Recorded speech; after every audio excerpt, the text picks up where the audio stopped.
Hello दोस्तों, मैं उदय सिंह राजपुरोहित।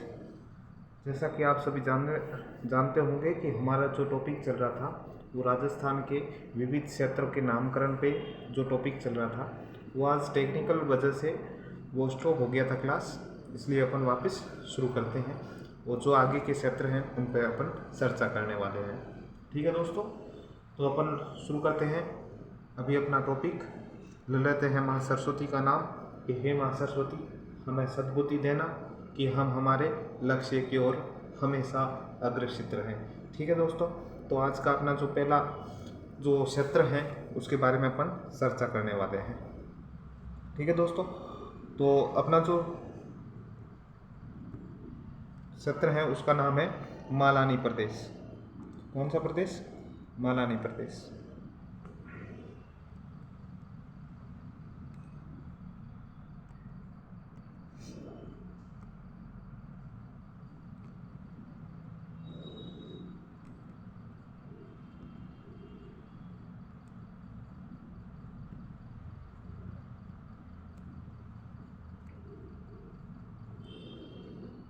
मालानी प्रदेश, तो मालानी प्रदेश कहाँ पर स्थित है तो देखेंगे अपन। एक तो बाड़मेर,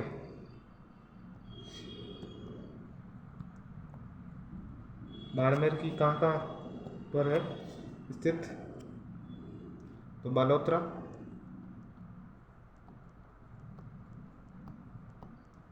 और गुड़ा मालानी क्षेत्र, गुड़ा मालानी क्षेत्र।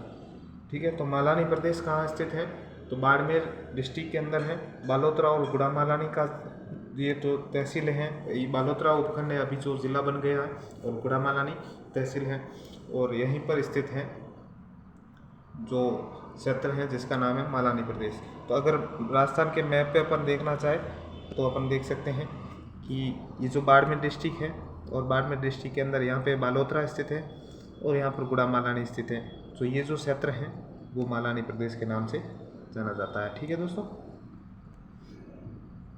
मालानी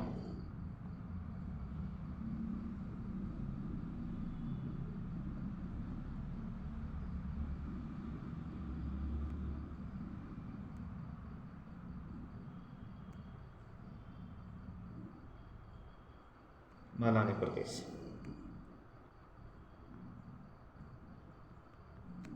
थोड़ा बहुत राइटिंग का इश्यू है दोस्तों, तो एक बार मेरी वॉइस से आप समझ सकते हो। ठीक है दोस्तों, तो अगला अपना टॉपिक है जिसका नाम है शिवाणसी।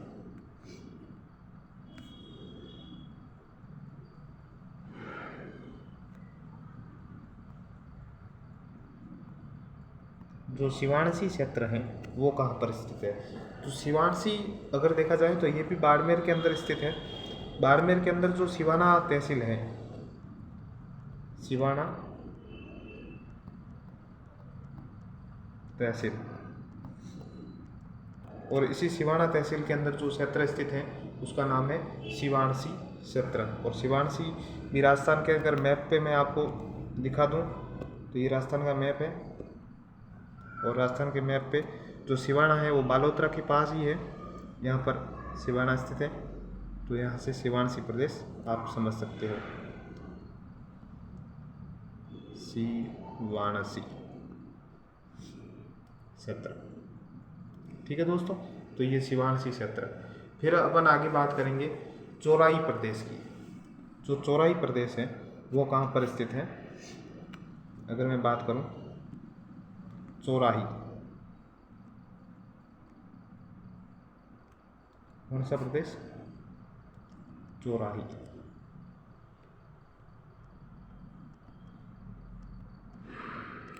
जो चौराही क्षेत्र की अगर बात की जाए तो जो चौराही क्षेत्र है वो है भादराचून जालोर के आसपास का जो क्षेत्र है, जिसके अंतर्गत जो जिले आते हैं वो जालोर, पाली और बाड़मेर जिलों के जो 84 गांव का समूह था।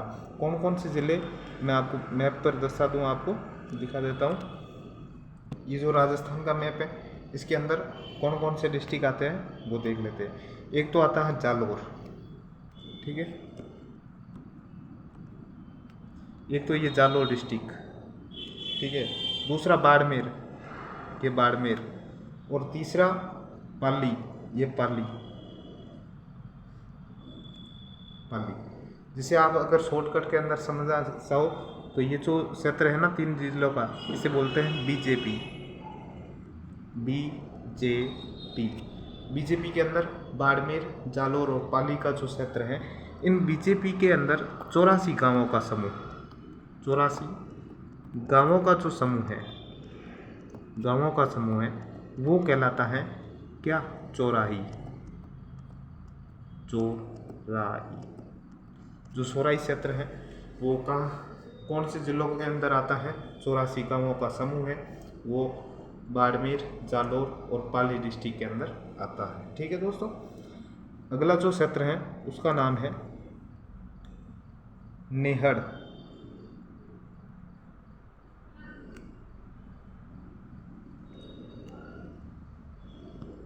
कौन सा क्षेत्र है? नेहड़। ठीक है, तो ये नेहड़ है, नेहड़ आता है सांचौर,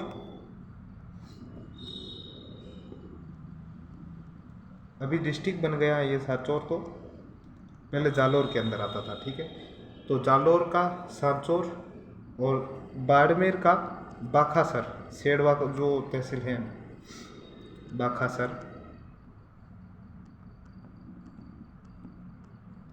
और सेड़वा प्लस सेड़वा, बाखासर, सेड़वा, ये कहाँ की है? ये है तहसील बाड़मेर की, बाड़मेर डिस्ट्रिक्ट के अंदर, और सांचौर है वो है जालोर के अंदर।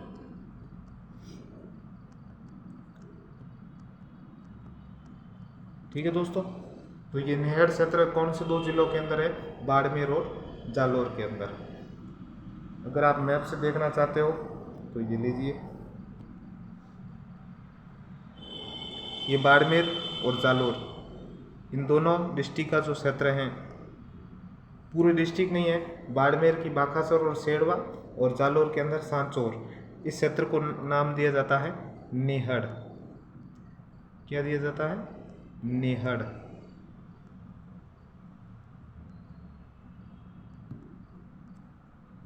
नेहड़ क्षेत्र।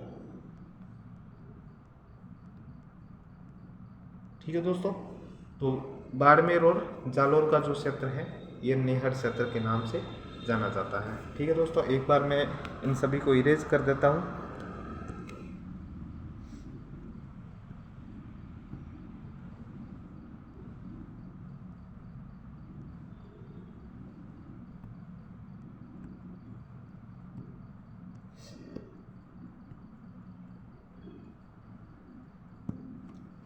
ठीक है, तो अपन आगे बढ़ रहे हैं। अगला जो अपना क्षेत्र है जिसका नाम है गोडवाड़ क्षेत्र। कौन सा? गोडवाड़ क्षेत्र।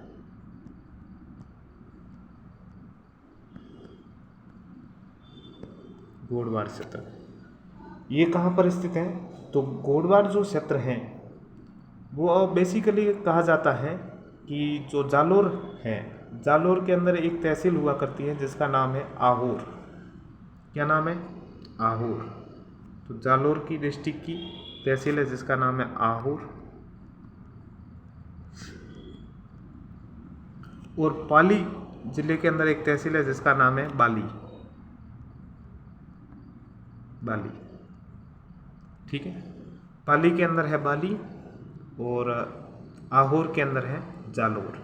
इन दोनों क्षेत्रों के बीच में लूणी नदी का प्रवाह क्षेत्र, यानी कि जहाँ इन दोनों क्षेत्रों के बीच में लूणी नदी का जो प्रवाह क्षेत्र है उसे अपन कहते हैं गोडवाड़ क्षेत्र। ठीक है, तो गोडवाड़ क्षेत्र के बारे में आपने समझ लिया। अब अपन अगला जो क्षेत्र है उसकी चर्चा करेंगे जिसका नाम है आबू। क्या नाम है? आबू।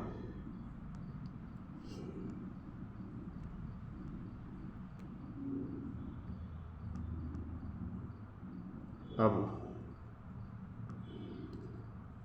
तो आबू से आप समझ रहे होंगे कि माउंट आबू की बात हो रही है, और माउंट आबू भी इसी आबू क्षेत्र के अंदर है।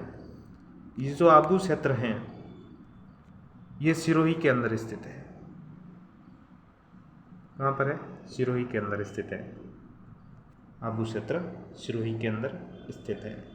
ठीक है, तो आगे अपन दूसरे क्षेत्र की बात करेंगे जिसका नाम है बाखर। बाखर क्षेत्र।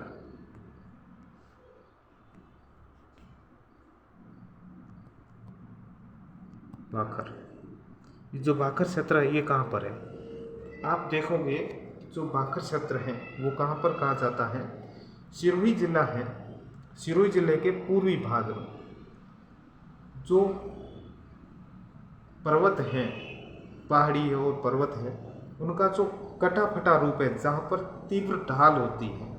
कहाँ पर? सिरोही जिले का पूर्वी भाग, यानी कि ये वाला भाग सिरोही जिला है और इसी सिरोही जिले का पूर्वी भाग। ठीक है, इसी पूर्वी भाग पे जो कटा फटा पर्वत होता है, पहाड़ होते हैं, और उनका क्या होता है? ढाल है वो तीव्र हो जाता है। यानी कि दूसरी एक साइड तो चढ़ाई है, दूसरी साइड ढाल तीव्र है। उसी ऊबड़ खाबड़ भाग होता है, उसे वहाँ के जो स्थानीय निवासी हैं उसे बाखर कहते हैं। क्या बोलते हैं? बाखर। ठीक है, तो सिरोही जिले के पूर्वी भाग के अंदर स्थानीय निवासियों द्वारा पर्वत के कटे फटे भाग को, जो जिसकी ढाल है वो तीव्र है, इसलिए उसे बाखर कहा जाता है। ठीक है दोस्तों, जो अगला अपना क्षेत्र है उससे पहले मैं आपको ये सारा इरेज कर देता हूँ। अगर आपको स्क्रीनशॉट लेना है तो ले सकते हो।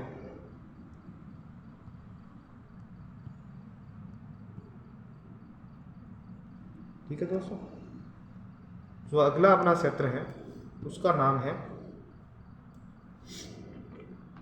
सिंदलवाटी। क्या नाम है? सिंदलवाटी। तो एक बार सिंदलवाटी लिख देते हैं। सिंदलवाटी। ठीक है दोस्तों, ये सिंदलवाटी क्षेत्र कहाँ पर है? तो आपने देखा कि जालोर के अंदर आहोर तहसील है। आहोर और पाली की बाली की तहसील के बीच में तो जो क्षेत्र है उसे बोलते हैं गोडवाड़ क्षेत्र। ठीक है, इसी आहोर तहसील का पूर्वी भाग, आहोर तहसील का पूर्वी भाग, आहोर तहसील कहाँ पर है? तो जालोर के अंदर। ठीक है, जालोर के अंदर। और इसी आहोर तहसील का पूर्वी भाग, आहोर तहसील का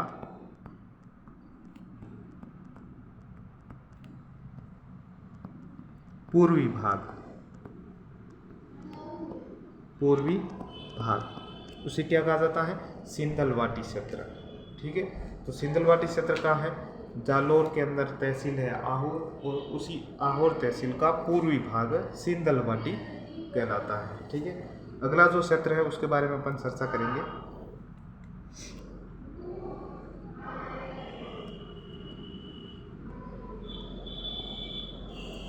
अगला जो अपना क्षेत्र है उसका नाम है तोरावटी क्षेत्र। तोरावटी क्षेत्र। अगर तोरावटी क्षेत्र की बात की जाए, तोरावटी क्षेत्र, ये जो तोरावटी क्षेत्र है, तोरावटी क्षेत्र कहाँ पर स्थित है? शेखावटी क्षेत्र के अंदर। शेखावटी क्षेत्र कौन कौन सा अपने आगे पढ़ा है, जिसका नाम है सीकर, चूरू और झुंझुनू। इन 3 डिस्ट्रिक्ट के अंदर जो फैला क्षेत्र है वो राव शेखा के द्वारा बसाया गया था, इसलिए इसे शेखावटी क्षेत्र कहा जाता था। इसी शेखावटी क्षेत्र के अंदर एक नदी चलती है जिसका नाम है कांतली नदी। क्या नाम है? कांतली नदी। इसी कांतली नदी के किनारे एक सभ्यता है जिसे ताम्रयुगीन सभ्यता की जननी कहा जाता है। ताम्रयुगीन सभ्यता की जननी कहा जाता है, जिसका नाम है गणेश्वर सभ्यता। ठीक है, गणेश्वर सभ्यता इसी कांतली नदी के किनारे स्थित थी। इसी कांतली नदी के जो क्षेत्र हैं शेखावटी के अंदर, कांतली नदी का जो क्षेत्र है तो उसी क्षेत्र को तोरावटी के नाम से जाना जाता था। शेखावटी क्षेत्र के अंदर कांतली नदी का जो प्रवाह क्षेत्र है उसे तोरावटी क्षेत्र के नाम से जाना जाता था। ठीक है, अगला जो प्रदेश है उसका नाम है मालव प्रदेश। मालव प्रदेश।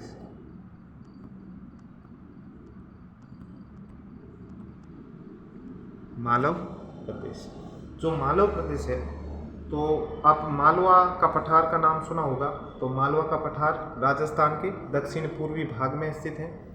और दक्षिण पूर्वी भाग में अगर पूछा जाए कि मालवा के पठार का उत्तरी भाग है, वो तो हाड़ौती के पठार के नाम से जाना जाता है।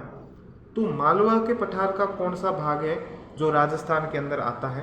तो एक तो हाड़ौती का पठार, उसका तो नाम अलग हो गया। अब 2 जिलों के अंदर फिर भी जो मालवा का प्रदेश है, उस मालवा प्रदेश का भाग आता है। एक का नाम है, अगर आप देखोगे तो इधर मालवा प्रदेश का, ये जो मालवा प्रदेश हुआ करता था, ठीक है। तो इसके अंदर राजस्थान के अंदर कौन से जिलों के अंदर जो मालवा प्रदेश का भाग आता है? एक तो है प्रतापगढ़, इधर का भाग प्रतापगढ़, और दूसरा है झालावाड़, ये झालावाड़। तो आप यहाँ से देख रहे होंगे कि जो मालवा प्रदेश है उसका दो जिलों के अंदर राजस्थान के अंदर भूभाग स्थित है। कौन कौन से 2 जिले? एक तो है प्रतापगढ़,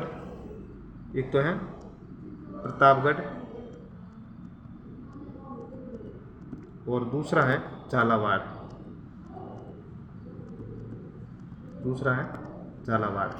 ठीक है दोस्तों। तो इसको मैं इरेज कर देता हूँ और फिर अपन आगे चर्चा करते हैं।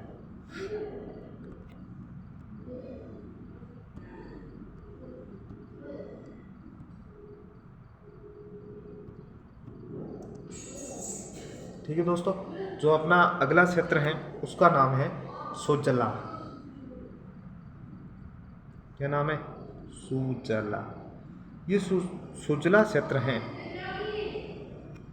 ये 3 जिलों के अंदर अलग अलग तहसीलों से जो नाम पड़ा है वो है सुजला। तो सुजला का मतलब, सू का मतलब है सुजानगढ़। क्या नाम है? सुजानगढ़।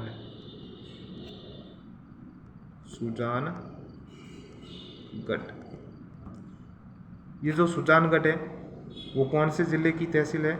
जिसका नाम है चूरू। ठीक है, अभी मुख्यमंत्री जी ने जो बात की थी अलग डिस्ट्रिक्ट बनाने की, वो वही सुजानगढ़ है। ये जो अभी जो किसके अंदर स्थित है? चूरू के अंदर। ठीक है, ज का मतलब होता है जसवंतगढ़।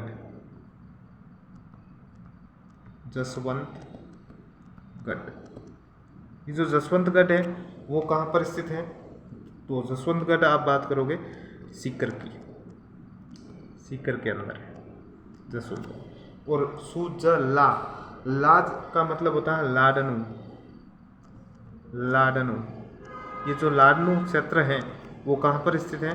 तो आप बात करोगे नागौर। तो अगर मैप पे अपन दर्शाया जाए तो ये है चूरू जिला 1 नंबर, दूसरा है सीकर, तीसरा है नागौर।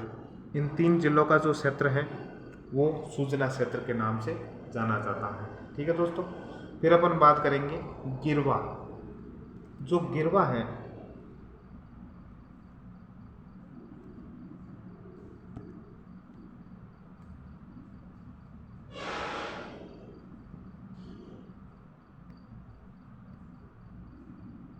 ये जो गिरवा क्षेत्र है वो गिरवा क्षेत्र कहाँ पर स्थित है? गिरवा अगर देखा जाए तो उदयपुर के अंदर जो उदयपुर जो सिटी है वो उदयपुर शहर के आसपास में पहाड़ियाँ हैं। उन पहाड़ियों की आकृति है वो डिस्क शेप में, डिस्क का मतलब तस्तरी नुमा, उसी तस्तरी नुमा पहाड़ियों के बीच में बसावट है उदयपुर शहर की, और उसी स्थानीय भाषा में गिरवा कहा जाता है। तो ये उदयपुर डिस्ट्रिक्ट है और इसके आसपास ऐसे देखोगे ना तो ऐसी तस्तरी नुमा पहाड़ियाँ हैं। तो उसी तस्तरी नुमा पहाड़ियों से घिरा हुआ है उदयपुर सिटी, और इसलिए वहाँ पर स्थानीय भाषा में वो पहाड़ियाँ हैं, उसका नाम है गिरवा। ठीक है दोस्तों, तो एक बार मैं इरेज कर लेता हूँ, फिर अपन आगे बढ़ते हैं।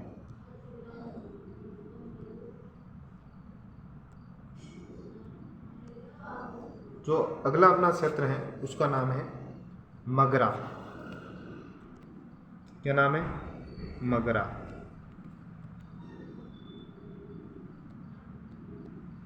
ये जो मगरा क्षेत्र है वो कहाँ पर स्थित है? मगरा अगर देखा जाए तो राजस्थान के अंदर वह भूभाग जो समतल स्थित है, यानी कि प्लेन रूप में, मैदानी रूप में जो स्थित है उसे मगरा कहा जाता है। अगर जो स्थानीय विशेष नाम के नाम हिसाब से अपन देखा जाए तो ये जो क्षेत्र है वो 5 जिलों के अंदर आता है। कौन कौन से जिले हैं देख लेते हैं। एक तो है अजमेर,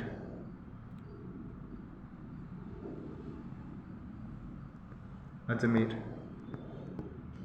ठीक है। दूसरा है भीलवाड़ा, भीलवाड़ा। तीसरा है पाली, पाली। चौथा है राजसमंद, राजसमंद। पांचवा है चित्तौड़।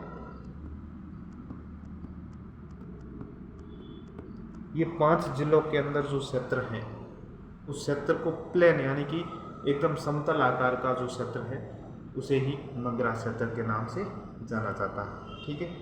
फिर अपन बात करेंगे मेवात क्षेत्र।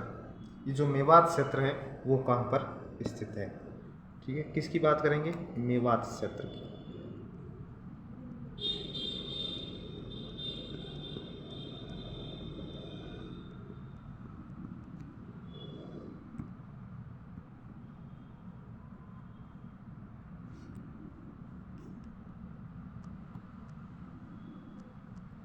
मेवात क्षेत्र,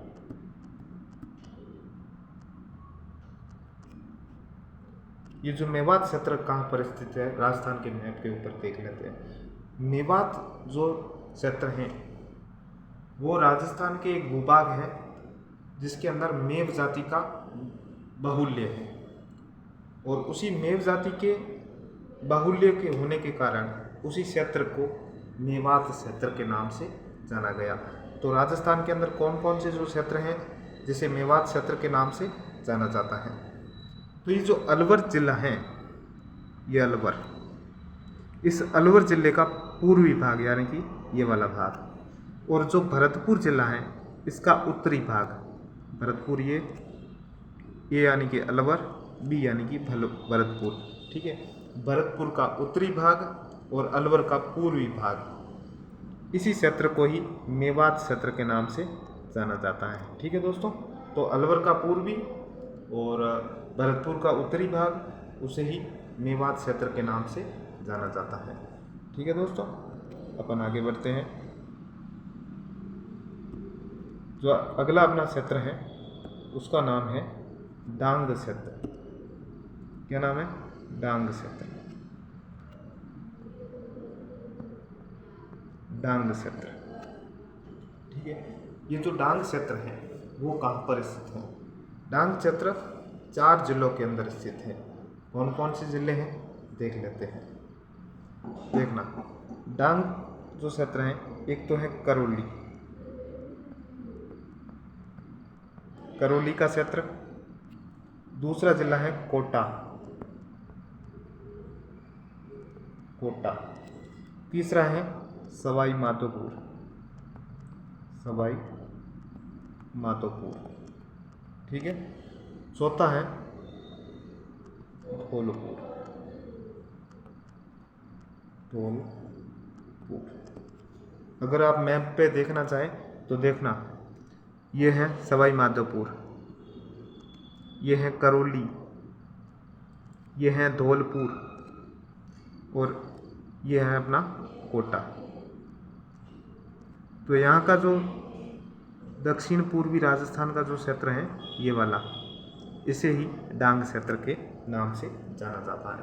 अगर आपको ट्रिक जिलों की याद रखनी है तो आप ऐसे याद रख सकते हो, काकोसा ढोल बजाते हैं, काकोसा ढोल बजाते हैं। काकोसा का मतलब एक तो कोटा क से, एक क से करौली, स से सवाई माधोपुर और ढोल बजाते यानी कि धौलपुर, ठीक है। तो डांग क्षेत्र के अंदर काकोसा ढोल बजाते हैं, ऐसे भी याद रख सकते हो, ठीक है दोस्तों। एक बार मैं इसको इरेज कर लेता हूँ, फिर अपन अगले क्षेत्र के बारे में देखते हैं, ठीक है दोस्तों। अब आगे बढ़ेंगे। अगला जो क्षेत्र है उसका नाम है ऊपरमाल क्षेत्र, ऊपरमाल। इसी ऊपरमाल क्षेत्र के अंदर जो ऊपरमाल जो क्षेत्र है वो एक समय जो बिचौलिया किसान आंदोलन हुआ था उस समय के लिए जो है ऊपरमाल क्षेत्र बहुत फेमस था। अभी जो ऊपरमाल क्षेत्र है वो कहाँ कौन कौन से जिलों के अंदर स्थित है वो अपन देख लेते हैं। जो ऊपरमाल क्षेत्र है वो बिचौलिया क्षेत्र है, बिचौलिया। और बिचौलिया कहाँ स्थित है? भीलवाड़ा के अंदर, भीलवाड़ा। तो बिचौलिया भीलवाड़ा से भैंसरोडगढ़,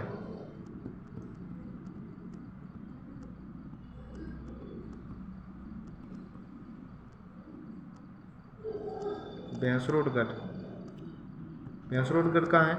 चित्तौड़ के अंदर। तो बिचौलिया भीलवाड़ा से भैंसरोडगढ़ चित्तौड़ तक ये जो क्षेत्र था, यानी कि ये क्षेत्र पठारी भूभाग है और पठारी भूभाग ऊपर उठा हुआ था, इसीलिए इसे ऊपरी क्षेत्र, पहले ऊपरी क्षेत्र के नाम से और उसी ऊपरी क्षेत्र को फिर ऊपरमाल क्षेत्र के नाम से जाना गया।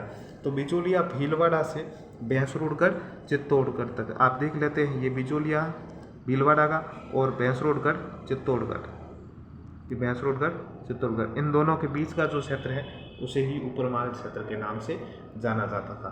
ठीक है दोस्तों, अपन आगे बात करेंगे शाकंभरी, शाकंभरी क्षेत्र के बारे में। क्या नाम है? शाकंभरी।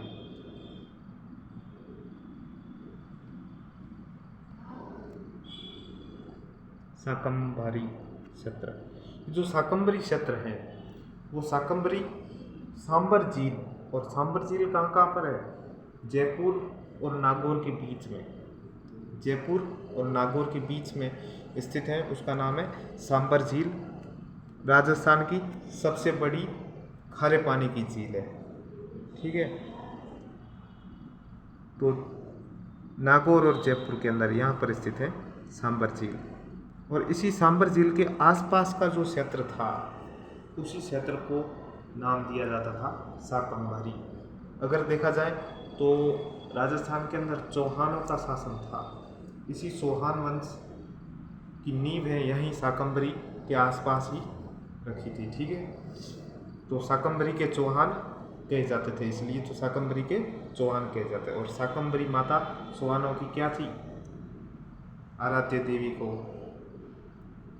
कुलदेवी को। कुलदेवी अलग अलग, चौहान वंश के अंदर कुलदेवी अलग अलग थी, मतलब कि हाड़ौती के चौहानों की अलग थी, जालोर के चौहानों की अलग थी, इधर अजमेर के जो चौहान वंश था उनकी अलग थी, अलग अलग हिसाब से थी। ठीक है, तो शाकंभरी के चौहान कहे जाते थे उस समय अजमेर वाले। अपन आगे बढ़े तो जो अगला क्षेत्र है, एक बार मैं इनको इरेज कर देता हूँ। अगला जो क्षेत्र है उसका नाम है छप्पन का मैदान।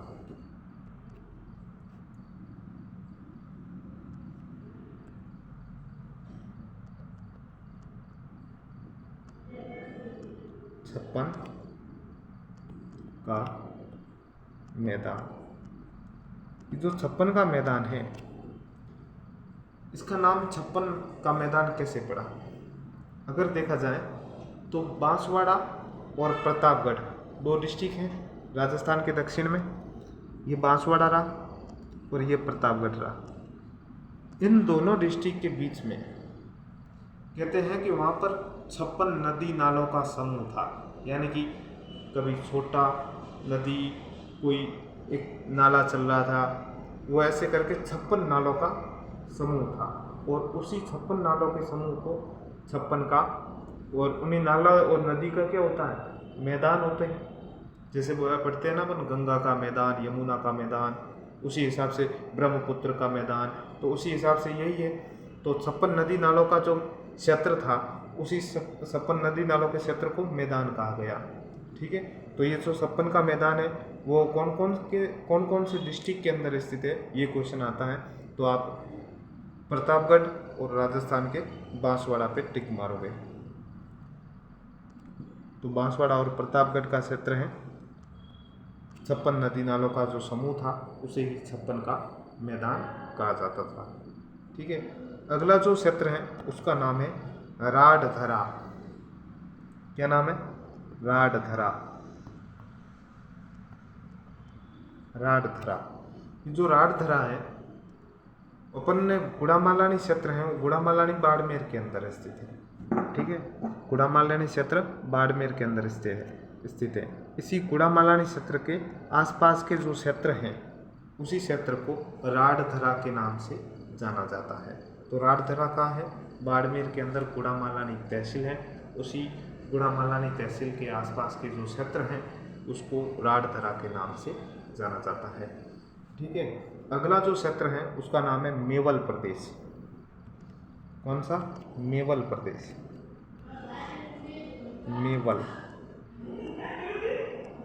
मेवल प्रदेश।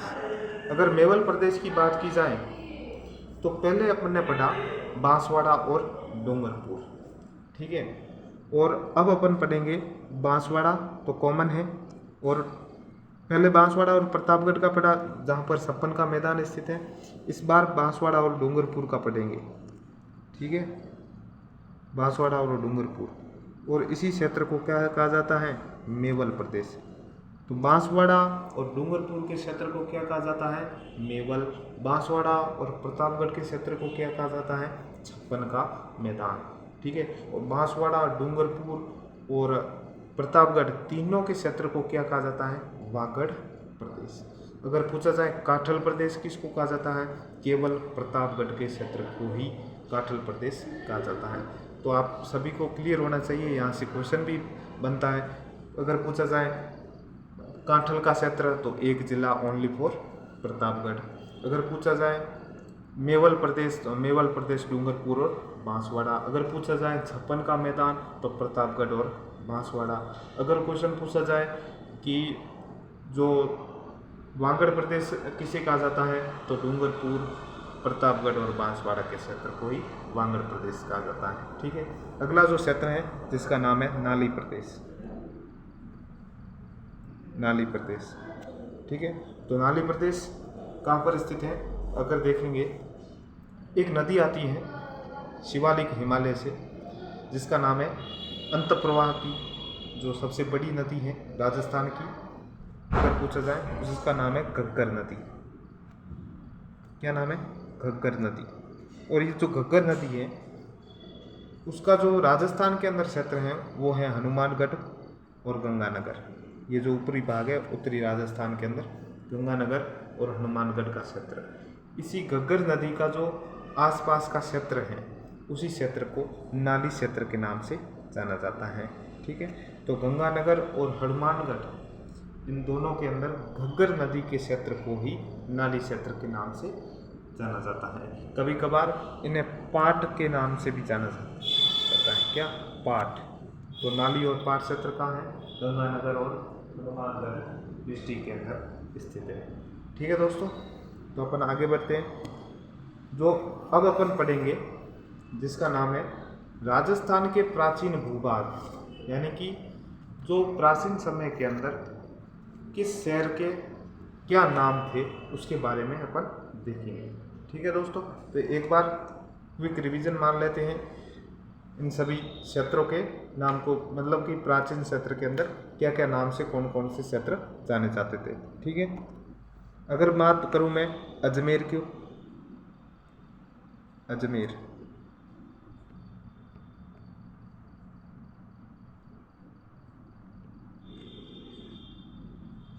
जो अजमेर क्षेत्र है इसी अजमेर क्षेत्र का नाम था अजय मेरू।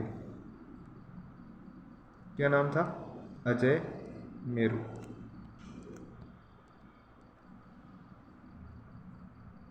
तो अजय मेरू, अजमेर को क्या नाम कहा जाता था पहले? अजय मेरू। अगर पूछा जाए कोंकण तीर्थ किसको कहा जाता था? कोंकण तीर्थ वो कहा जाता था पुष्कर को, और पुष्कर कहाँ है? अजमेर के अंदर स्थित है। अगर पूछा जाए श्रीपंथ, श्रीपंथ किस क्षेत्र को कहा जाता था? बयाना।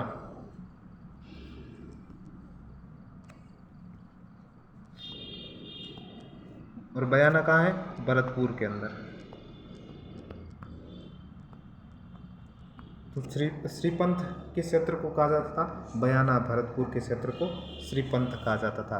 अगर पूछा जाए कोठी, कोठी किस क्षेत्र को कहा जाता था? धौलपुर के क्षेत्र को, धौलपुर के क्षेत्र को कोठी कहा जाता था। अगर पूछा जाए ब्रजनगर,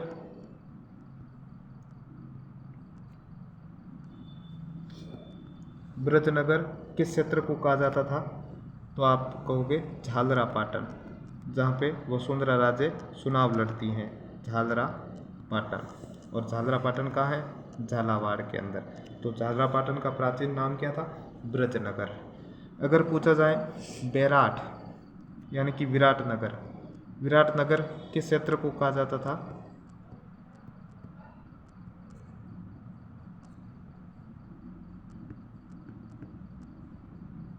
वो तो कहा जाता था बैराठ,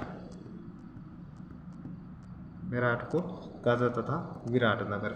ठीक है दोस्तों, अगला जो अपन पढ़ेंगे, अगर पूछा जाए सत्यपुर, सत्यपुर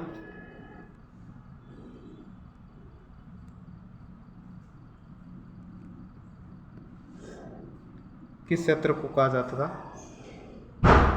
सत्यपुर तो अभी जो डिस्ट्रिक्ट बना है जालोर से अलग होकर, जिसका नाम है सांचौर, सांचौर के क्षेत्र को सत्यपुर कहा जाता था। अगर पूछा जाए मध्यमिका किस क्षेत्र को कहा जाता था? मध्यमिका, मध्यमिका कहा जाता था नगरी, और नगरी कहाँ स्थित है? चित्तौड़।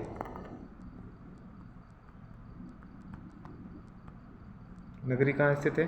चित्तौड़ के अंदर। ठीक है। अगर पूछा जाए अहिछत्रपुर, अहिछत्रपुर,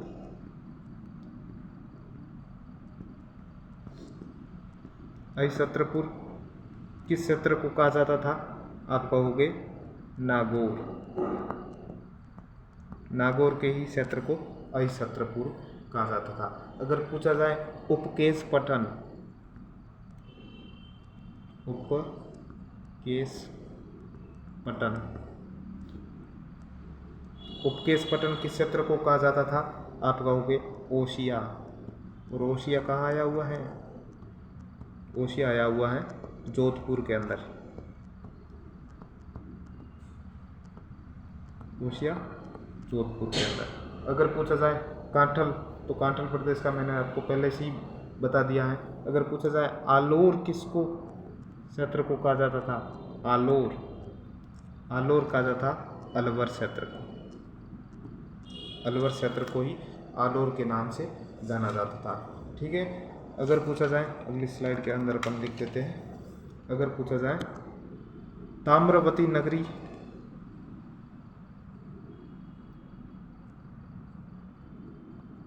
ताम्रवती नगरी, जो ताम्रवती नगरी का पूछा जाए ना, तो आप कहोगे आहड़, आहड़ कहाँ है? उदयपुर के अंदर। जो आहड़ का क्षेत्र है उसे ताम्रवती नगरी के नाम से जाना जाता था। अगर पूछा जाए खिजराबाद, खिजराबाद ये किस क्षेत्र का नाम था? चित्तौड़ का, इसी चित्तौड़गढ़ को खिजराबाद के नाम से भी जाना जाता है। अगर पूछा जाए भटनेर, जो भटनेर है वो किस क्षेत्र को कहा जाता था? हनुमानगढ़, हनुमानगढ़ के क्षेत्र को भटनेर कहा जाता था। अगर पूछा जाए श्रीमाल,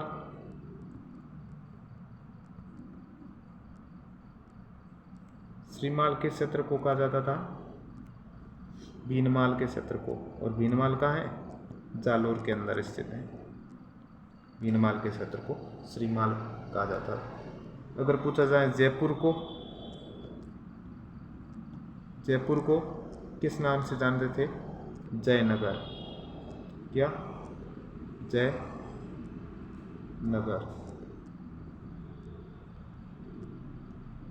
जयनगर जयपुर को जाना जाता था। ठीक है। अगर आपसे पूछा जाए कि गोपाल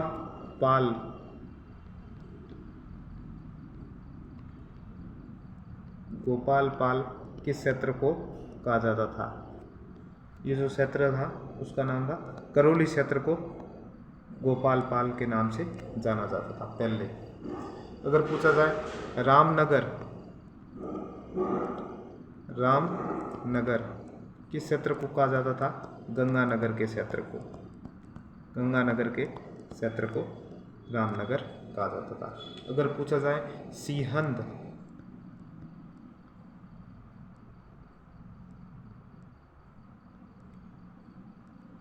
या सिंहाड़ा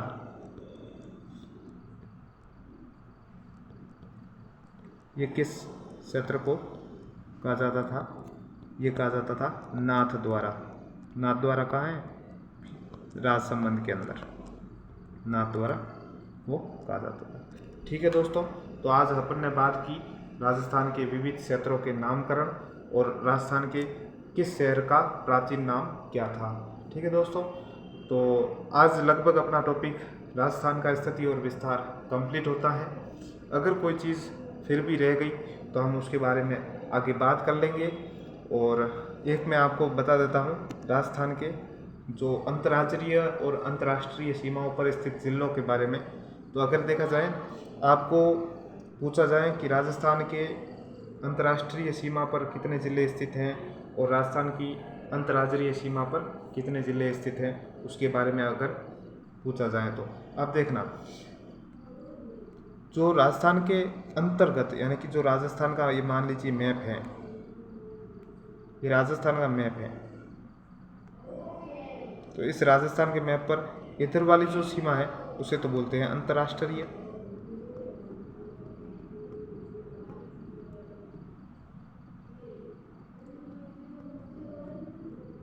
अंतर्राष्ट्रीय सीमा, और इधर वाली सीमा है उसे बोलते हैं अंतर्राज्यीय। अंतर्राज्यीय सीमा। और जो अंदर स्थित हैं जिले, वैसे इसे लैंडलॉक डिस्ट्रिक्ट बोला जाता है। जो इन जिलों की संख्या है जो ना तो अंतर्राष्ट्रीय सीमा पर स्थित हैं ना अंतर्राज्यीय सीमा पर स्थित हैं, उन जिलों की संख्या है 22। कितनी है? 22। ठीक है। फिर अपन बात करेंगे ये जो 22 हैं, 22 डिस्ट्रिक्ट, ये तो है राजस्थान के अंदर स्थित। ठीक है। अगर पूछा जाए अंतर्राष्ट्रीय सीमा पर जो जिले हैं उनकी संख्या कितनी है, तो बोलना 5। 5 तो इधर हो गए और 22 हो गए अंदर की तरफ, जो ना तो अंतर्राज्यीय सीमा पर लगते हैं ना अंतर्राष्ट्रीय सीमा पर लगते हैं। और अगर पूछा जाए कि राजस्थान की अंतर्राज्यीय सीमा पर कितने जिले स्थित हैं, राजस्थान की अंतर्राज्यीय सीमा पर कितने जिले स्थित हैं, तो आप बताना।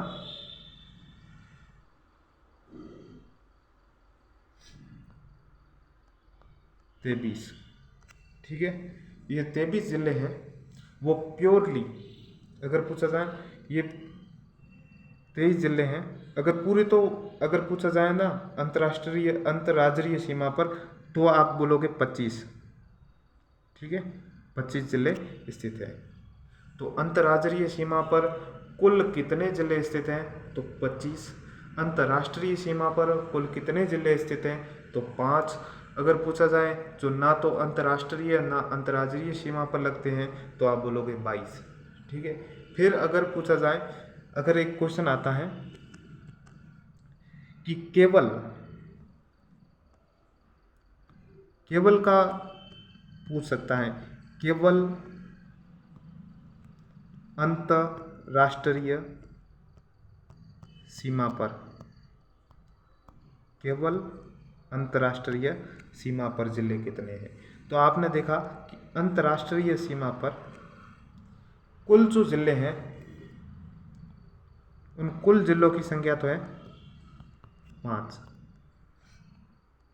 अगर पूछा जाए केवल, जो केवल का जो आंसर होगा वो होगा 3, क्योंकि 2 ऐसे ज़िले हैं, एक तो गंगानगर एक बाड़मेर, जो अंतर्राष्ट्रीय सीमा भी लगती हैं जिन्हें, और अंतर्राज्यीय सीमा भी लगती है।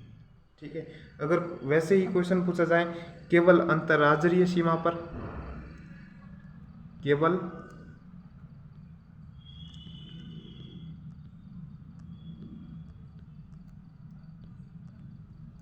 अंतर्राज्यीय सीमा पर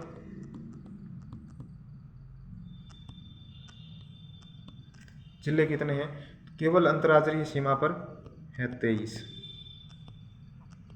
और कुल कितने हैं, कुल हैं 25।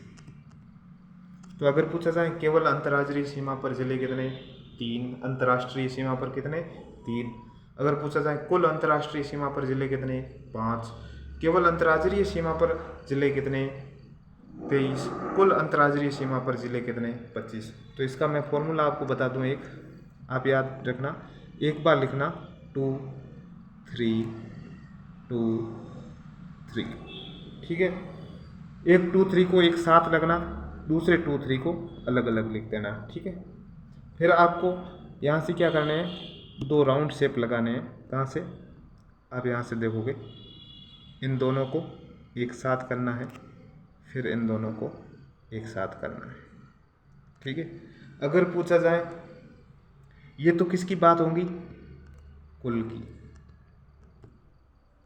कुल अंतर्राज्यीय सीमा,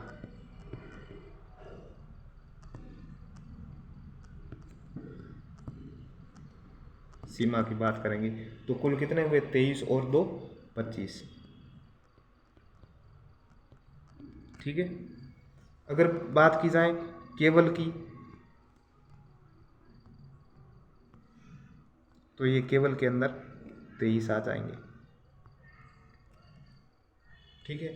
अगर पूछा जाए अंतर्राष्ट्रीय सीमा पर कुल, अंतर्राष्ट्रीय सीमा पर कुल, कुल के अंदर 3 और 2, 3 और 2 कितने हो जाएंगे, 5।